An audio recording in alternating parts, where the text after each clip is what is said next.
Hey everybody, welcome to Obscurities and Miniatures. It is my favorite time of the week, believe it or not, when we stop with the miniatures and bring you those obscurities in literature. And I get to share all of the bizarre and interesting things that either I pretend to read or actually are available in a language that I know quite fluently. I do know English, believe it or not, even though I don't speak it that well sometimes. Today we're going to take a look at Centralia from Miel Vandepitte and Living the Line, who have put out quite a few books that I have found quite intriguing, and this one is no different. In fact, when I saw the cover here, I was just instantly like, what is going on?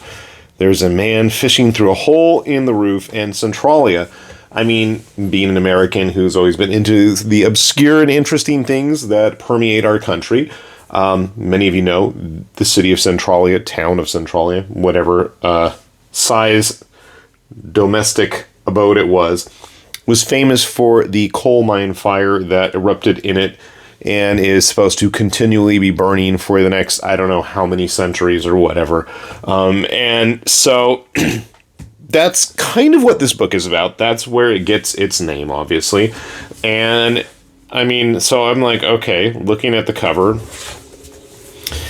and then we've got dudes with weirdly shaped nose masks and giant stilts fighting in the dilapidated ruins of what must be Centralia. So we've got a little bit of a blurb here on the back that goes into the details of it. I will let you fill that in yourself. But one of the things, like I said, that just instantly grabbed me was the cover. And if there's one thing my days of owning and just poring over RPG and fantasy books was the enjoyment of maps, looking at maps and getting an idea of everything. So you can see here we have the starting location, the city of Blitz, and I mean, no, none of this is really related to any real world locations other than the idea of this Centralia that is in the forefront of the story. But I did quite enjoy seeing this map here.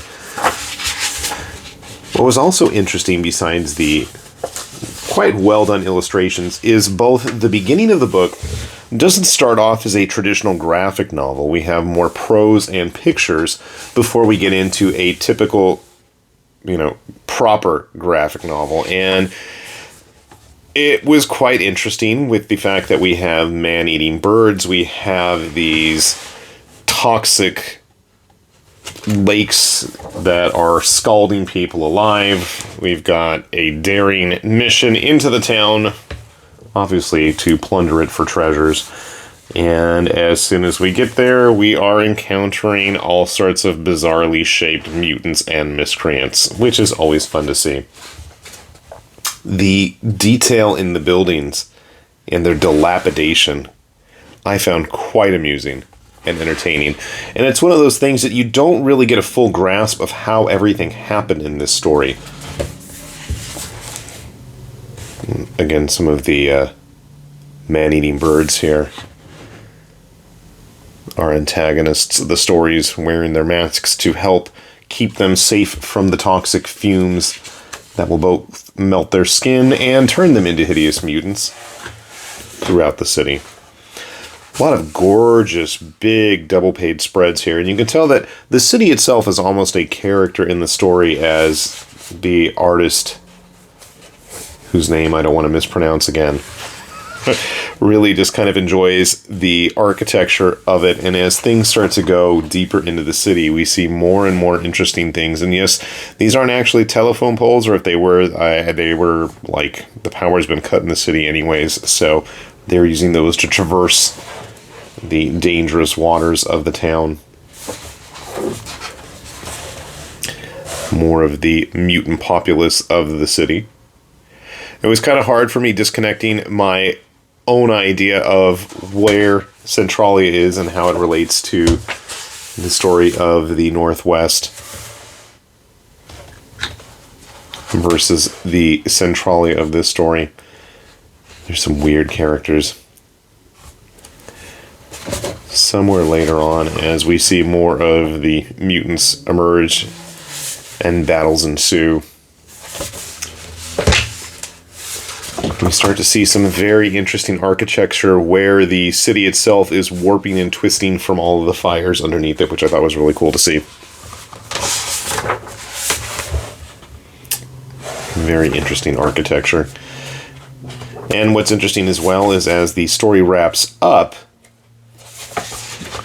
we have some prose pieces accompanying the pictures, telling about what happens, and then the author as well. So a quick read, an enjoyable way to spend an afternoon, and one of those kinds of stories that I like to come back to and take a look at every now and then. It doesn't tax the mind too much, but it is entertaining and it's a fun ride. There's a couple of things that left me questioning where certain characters might have really needed to be in the story. I feel like some things could have happened a little bit earlier, and obviously I don't like to spoil stuff, but I'll just say that.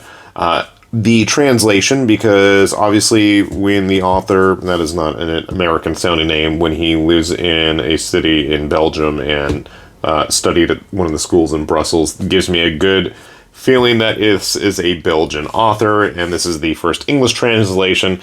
And in such cases, I have to say there's some companies that the English reads very stilted, very stiff, very AI-type translation. I didn't feel that was the case too much here. Some of the text, though, the T's especially, if I'm looking, some of the T's just, as I was quickly glancing, the font choice, it looks like a Japanese character, like for Tol. And there were a few spots when I just picked the book up and I was like trying to look at it and I'm like, what am I trying to read here? And it took me a moment before I realized that was actually the letter T. So maybe that's just on me. Maybe that's just my own issue. But yeah, other than that, I didn't have any real complaints other than the fact that there were a couple of spots I would have liked to have seen more spaced out, more spread out, and given the story a little bit more room to wiggle and grow. I like these kinds of books where they don't explain everything to you. There are explanations given for a lot of the strangeness in here. Some, not all, we'll make that clear. And to me, you know, being somebody who likes trying to piece the story together myself, I did enjoy that aspect. I know some people may not find that as entertaining, but that is something as a true Dark Souls fan, liking the bits and pieces of the story, something I always enjoyed. Again, when I see stuff like this, my mind starts to just wander and daydream and make up my own ideas of what's going on. Like I said, some really great big double-page spreads here, and it helps when the book itself is of a little bit nicer, larger size than a traditional American format comic book. Not as big as some of the European books, you know, those can get quite large, but it is a good size. So, something to consider, something to stay of interest, and as always, we'll have those links down below if you want to check it out yourselves. So, with that said, this has been High Lord Tamberlane with Obscurities and Miniatures, saying thanks for watching, and we will see you back here soon. Bye-bye.